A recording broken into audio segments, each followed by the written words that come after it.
सर्वांना नमस्कार। आज सकाळच्या जेवणामध्ये ही छान मिसळ पाव बनवलेली होती आणि मिसळ जी आहे ती शुभ्राच्या पप्पांनी बनवलेली होती। म्हणजे मी मटेरियल जे आहे ते त्यांना बनवून दिलेलं होतं आणि त्यांनी छान मिसळ बनवलेली होती। टेस्टला पण खूप छान झालेली होती आणि पाव पण खूप फ्रेश भेटलेले होते, म्हणजे बेकरीमधूनच आणलेले होते। तर ही अशी छान मिसळ बनलेली होती आणि बऱ्याच दिवसांपासून आम्ही मिसळ पाव खाल्लेला नव्हता आणि बाहेरचं खाण्यापेक्षा घरीच बनवलेलं त्यांना जास्त आवडतं। तर ही अशी छान मिसळ त्यांनी बनवलेली होती। सोबत छान कांदा, कोथिंबीर, शेव आणि सोबत होतं दही। तर हे असं छान आमचं जेवण पण झालेलं होतं आणि त्यासोबतच स्वीट डिश पण मी बनवलेली होती। तर हे सगळं झाल्याच्या नंतर पटापट घरातली सगळी कामं आवरून घेतलेली होती, कारण आम्हाला दोघांनाही जायचं होतं मुलांच्या स्कूलमध्ये त्यांची ॲडमिशन घेण्यासाठी आणि किट पण आणायचं होतं। तसं तर आता मेचा शेवटचा हप्ता चालू झालेला होता आणि जूनमध्ये मुलांचे स्कूल पण चालू होऊन जातील। तर त्यामुळे आम्ही ते महत्त्वाचं काम आधी करून घेऊ म्हटलेलं होतं।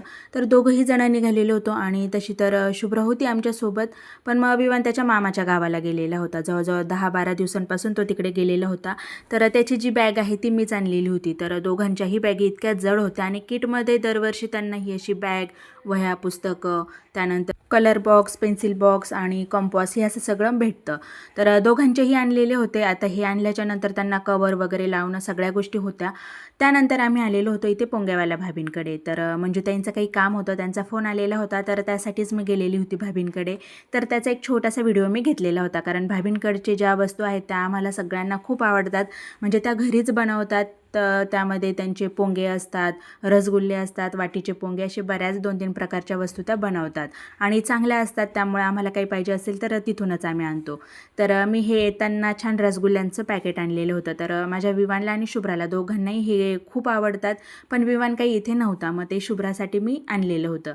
तर शुभ्राला ते दिलेलंही होतं। त्यानंतर संध्याकाळी शुभ्राला खायचे होते समोसे। तर हे असे छान गरमागरम समोसे आणि कचोरी दोन्हीही बनवलेलं होतं। तर बटाट्याच्या चटणीची कचोरी जी आहे ती खूप छान क्रिस्पी होते, तर तीही बनवलेली होती आणि तिला तीही आवडते। तर शुभ्राचे पप्पा पण तर त्यांनाही नाश्त्यासाठी बनवलेल्या होत्या। आणि तसंही सगळेजण घरी असले ना की असं काहीतरी बनवून खाल्लं ना की सगळ्यांना छान वाटतं। तर चला भेटूया पुढील ब्लॉगमध्ये। बाय।